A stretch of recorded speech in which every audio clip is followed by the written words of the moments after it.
Hello, hello, hello, and welcome back to Creative Melody. I'm Anthony Frazer, and this is Marlene Marvelous. And do we have a video for you? We are diving into Mariah Carey's catalog.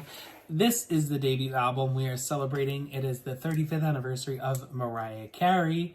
So without further ado, let's dive into the album and take a look at it. We are going to go into a promotional single, I'm calling it. It is a song that she performed pretty often to promote this album. So yeah, we're diving into the song Vanishing. Here we go.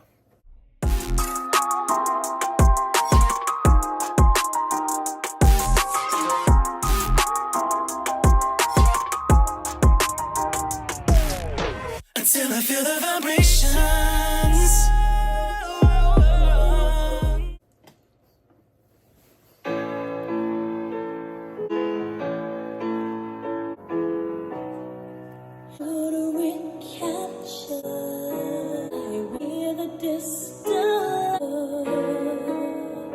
Wasn't it you and me? The lives of my sights with your vanish, drifting away.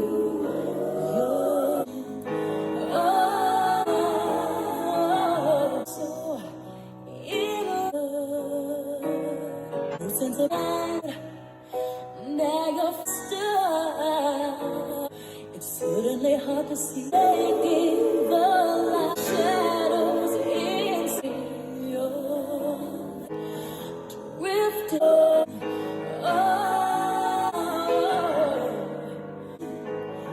Drift.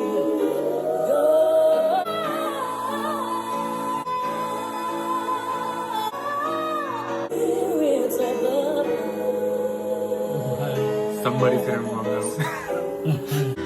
searching for spirits of the past. Somebody's doing the wrong note.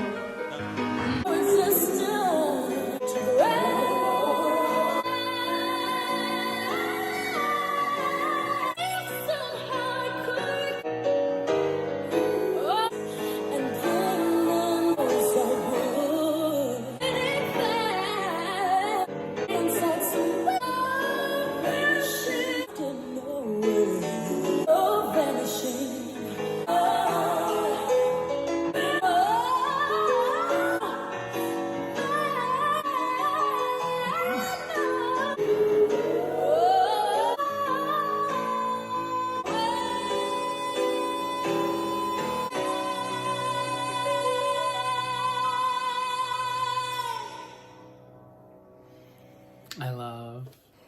So good. Oh my God, so good.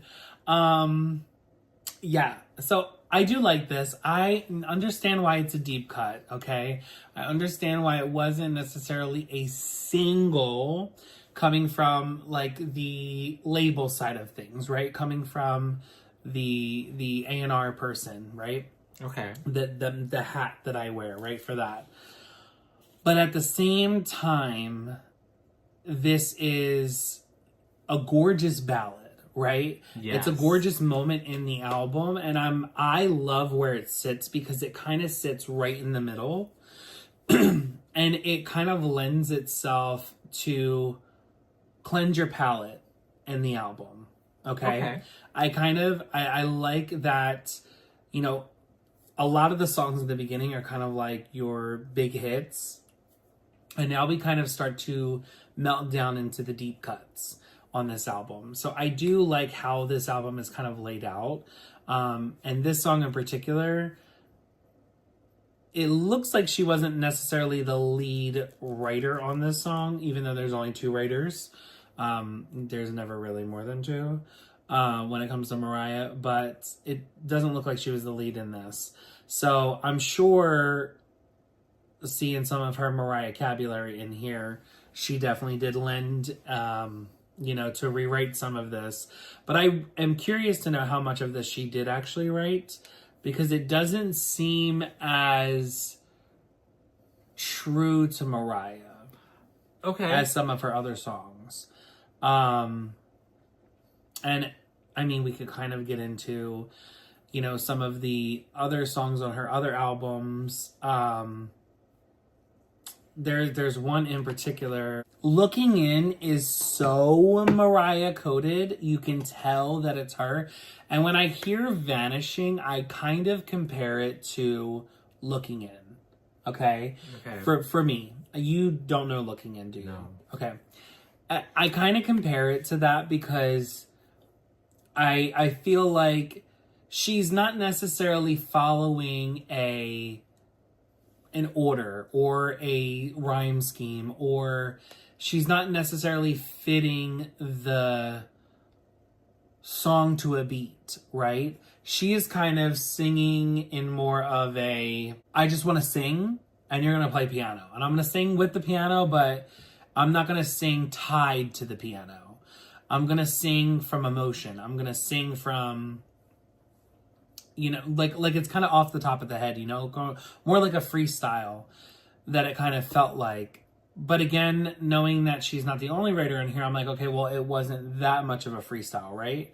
So I really want to know how much of it she wrote herself and how much of it somebody else wrote and why they're credited first. Because, girl, hello, it's Mariah Carey.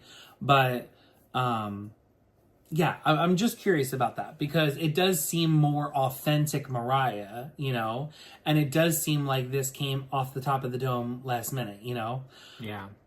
In sense of singing it out, right? It doesn't seem like it was kind of constructed to this beat.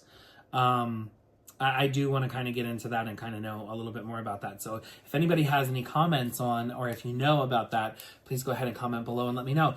Was the production there? Was the song kind of built with the beat? Was the song written and then she kind of like had somebody create a piano ballad behind it? You know, what was going on? I'm really curious to know because, again, this lends more, personally, I think it lends more to Looking In. But, you know, personal. As for the song, though, I am going to go ahead and rate this a 10. I absolutely love it. Okay. Yeah, I do love it. And I think I love it more for the storytelling behind it, and I love it for the writing in itself. Again, the Mariah vocabulary here. But, yeah. Okay. I'm gonna give this a 10 as well. Okay. I mean, the thing is, like, okay, lyrics are amazing. I do really like the lyrics. I mean, like, oh my god, the fact that you talk like this at 19. Yeah, 19, 20, 21. She was so above everybody else. For real. I mean, She just really didn't care. literally, the vocabulary Joseph wishes she was using.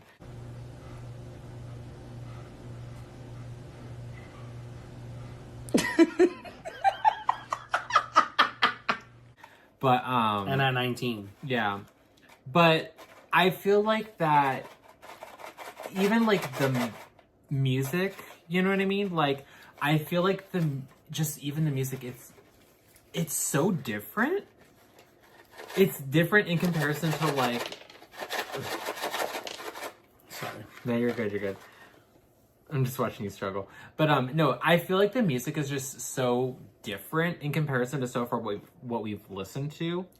I mean, I feel like, you know, Vision of Love, There's Got to Be a Way, I Don't Want to Cry, Someday, you know, and Love Takes Time. I feel like those have all been so, like, consistent in a sense. But that's what I'm trying to say, though, because it seems like they're curated pop songs. Yeah. They're curated with the beat in mind to make it that hit. This is the first time in the album that we're kind of getting this, like, stripped back MTV Unplugged version, you know? Yeah. Yeah. Because, yeah, it's starting to feel, like, this song feels very, like, I don't know, like, someone's, like, in a bar or a club or something. Like, yeah, probably a bar or something that's, like, there's an open mic night, they've got a live band, and, you know, she brought in her own choir, like, someone was hitting the wrong note. But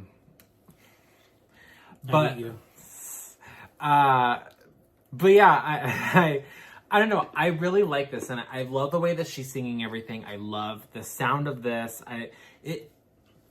it's just, I don't know, very interesting. Just, am I surprised by Mariah? No. But, I mean, obviously at this point, like, we've all come to know what Mariah is able to give. But I mean, like, the surprise for me is really just the amount of potential that she's always had at such a fucking young age.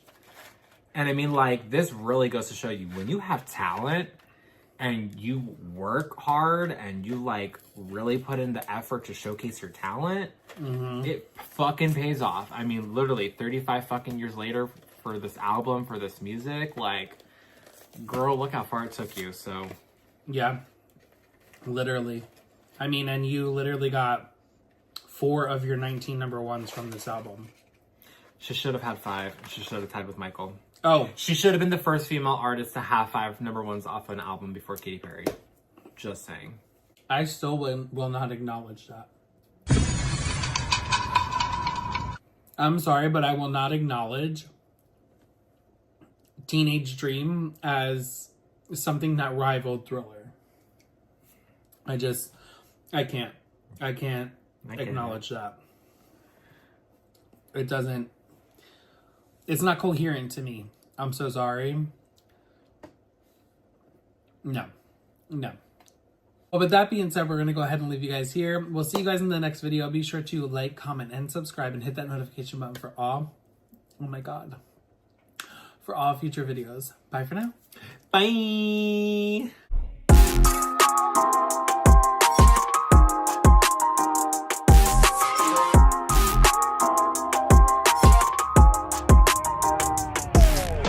Until I feel the vibrations. Hey guys, thank you so much for watching our video. If you enjoyed it, why not go check out some other videos like the interviews and the unboxing videos? Oh yeah, I forgot about those. Yeah, they're like down there, duh. Duh.